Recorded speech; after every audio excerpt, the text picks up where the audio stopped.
Russia relies heavily on fossil fuels. They are its economic lifeblood. Before the war, fossil fuels accounted for half of Russia's tax revenue. This meant billions flowing into the Kremlin's coffers. Oil, gas and coal are their top earners. This revenue finances the war in Ukraine. Despite sanctions, the money keeps flowing. The West's reluctance to implement harsher sanctions is telling. The EU fears price spikes benefiting Russia.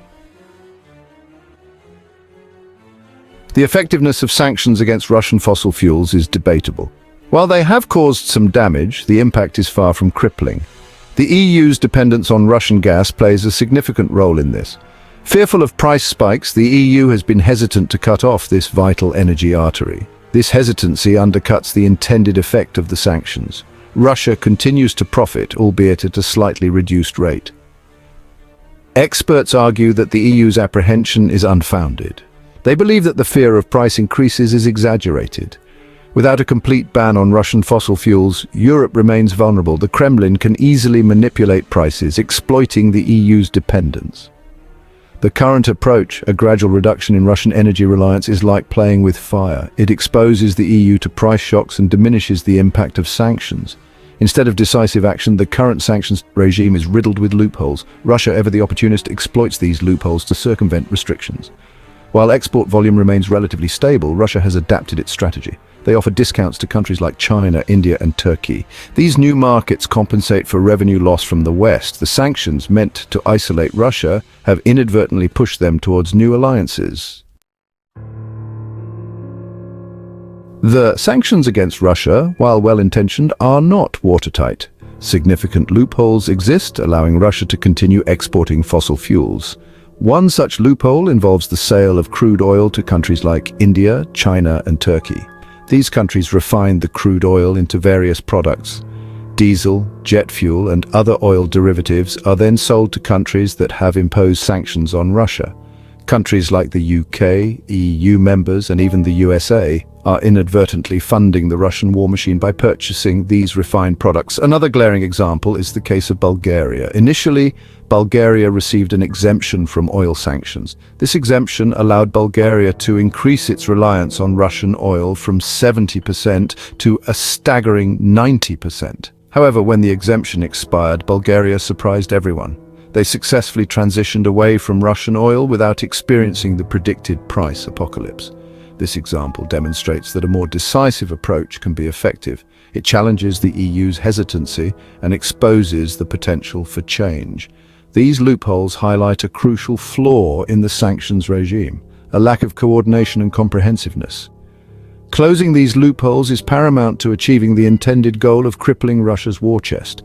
A united front with stricter measures and a commitment to ending reliance on Russian energy is essential. Without a unified approach, the sanctions will remain a leaky sieve, allowing Russia to continue profiting from its energy resources.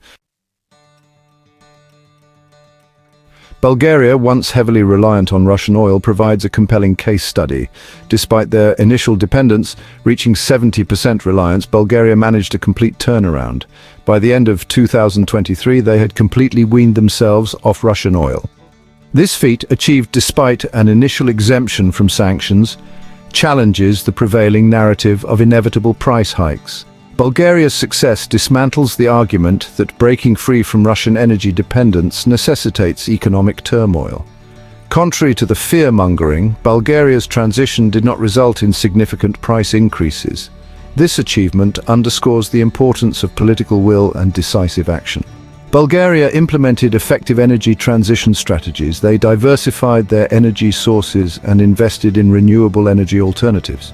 Their success serves as a beacon of hope for other countries trapped in the web of Russian energy dependence. Bulgaria's experience offers valuable lessons for the world. It demonstrates that a combination of well-crafted sanctions, diversification of energy sources, and investment in renewables can pave the way to energy independence. Their success dismantles the myth of Russian energy indispensability. It provides a blueprint for other nations seeking to escape the Kremlin's energy grip. The EU's cautious approach to sanctioning Russian fossil fuels stems from a deep-seated fear price spikes. Heavily reliant on Russian gas, the EU worries about economic consequences.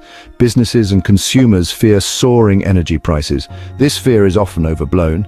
It has become a convenient excuse for inaction. Bulgaria's experience challenges this narrative. Bulgaria transitioned away from Russian oil without major price increases. The EU's gradual reduction prolongs dependence. It exposes the EU to price manipulation by Russia. Long-term costs of inaction are greater than short-term pain. The EU is inadvertently financing the war in Ukraine, strengthening Russia's grip on the European energy market. A proactive approach is crucial. Strict sanctions, diversification and renewable energy investment. This ensures long-term energy security for the EU. The sanctions against Russia designed to cripple their energy sector have a glaring flaw: jet fuel imports. Despite the sanctions, a significant amount of jet fuel originating from Russian crude oil is being imported into the UK. This is possible because of a loophole in the sanctions regime. Refineries in countries like India, not subject to the same sanctions, are exploiting this loophole. The process is simple yet effective. Russia sells its crude oil to these refineries. They refine the oil into jet fuel and other products. These refined products are then sold to countries like the UK. While this process is technically legal, it highlights the limitations of the current sanctions.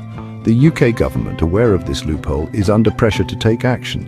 However, their response has been slow, fueling criticism. One proposed solution is to ban the import of oil products from refineries that use Russian crude oil. This would incentivize these refineries to find alternative sources, effectively closing the loophole. The case of jet fuel imports underscores the need for constant vigilance and adaptation in the face of evolving tactics employed by Russia. The sanctions regime must be dynamic, closing loopholes and maintaining pressure on the Russian economy. Section 7. Government inertia. A boon for Russian energy exports. The fight against Russian aggression in Ukraine faces a significant hurdle to government bureaucracy. The slow response of governments, particularly in the EU and the UK, hinders the effectiveness of sanctions against Russian fossil fuels. Bureaucratic processes, often slow and cumbersome, struggle to keep pace with the rapidly evolving tactics employed by Russia to circumvent sanctions. The global energy market is a complex web of companies, intermediaries and transactions. Tracking and restricting the flow of Russian fossil fuels is a Herculean task. Governments, often bogged down by their own internal processes, struggle to keep up. The need to balance economic considerations with political objectives further complicates matters. The fear of economic repercussions at home often trumps the need for decisive action against Russia. To address this challenge, experts recommend streamlining bureaucratic processes. Enhanced information sharing between governments is crucial. A more proactive approach to identifying and closing loopholes in the sanctions regime is essential. Agility and coordination are key to effectively curtailing Russia's ability to finance its war efforts through fossil fuel exports. Section 8. Global energy chessboard, winners and losers. The sanctions imposed on Russia, while impacting their traditional energy markets, have inadvertently reshaped the global energy landscape. Russia, cut off from Western markets, has pivoted towards new buyers. China, India and Turkey have emerged as key beneficiaries of this shift. These countries, eager for energy security and often at odds with the West, have increased their imports of Russian fossil fuels. Russia, feeling the pinch of Western sanctions, offers these countries discounted prices. This mutually beneficial arrangement has significant geopolitical implications. It strengthens Russia's ties with these countries, creating a bloc of nations seeking alternative energy sources and challenging the West's dominance. This development undermines the effectiveness of Western sanctions in the long run.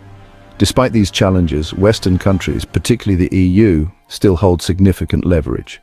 The EU remains a major consumer of Russian gas. A complete ban on imports would inflict significant damage on the Russian economy. However, such a move requires a united front among EU member states. They must be willing to endure potential short-term economic costs for long-term strategic objectives. Section 9. The path forward. Can Europe break free? Europe faces a critical juncture. Their reliance on Russian fossil fuels has become a strategic vulnerability, exploited by the Kremlin to finance its war machine and exert geopolitical pressure. Breaking free from this dependence is paramount, but it requires a multifaceted approach. Firstly, closing the loopholes in existing sanctions is non-negotiable. Russia's ability to circumvent these sanctions through creative trading practices must be curtailed. Secondly, diversification of energy sources is crucial. Over-reliance on a single supplier, particularly one as unreliable and hostile as Russia, is a recipe for disaster. Investing in liquefied natural gas, LNG, infrastructure, securing supplies from reliable partners, and accelerating the development of renewable energy sources are all essential steps in the right direction. Finally, a united front is essential. The EU's internal divisions and reluctance to bear any economic cost play into Russia's hands. A collective commitment to ending Russian energy dependence, even if it means short-term sacrifices, is crucial. The cost of inaction, both financially and morally, is far greater than the perceived risks of a decisive break. Section 10. Conclusion: a high-stakes energy game. The ongoing war in Ukraine has exposed the true cost of Europe's dependence on Russian fossil fuels. It's not just about the billions of euros flowing into the Kremlin's coffers, but also about the leverage it affords Russia on the geopolitical stage. The current situation is untenable, both morally and strategically. Europe must break free from this energy stranglehold, and the time to act is now. The path forward will not be easy. It will require difficult choices, potential economic discomfort, and unwavering political will. But the alternative, continued dependence on a hostile power, is far worse. The world is watching, and the stakes couldn't be higher. Europe's energy security, and indeed its moral compass, hangs in the balance. So hit that subscribe button, ring the bell for notifications, and let's turn the page on a new adventure together. Get ready to experience books like never before, only on VBook 360. Like, comment, and share to support the channel and keep the video magic alive. Thank you for stopping by. And remember, every video has a story, and every story deserves to be shared. See you in the next video.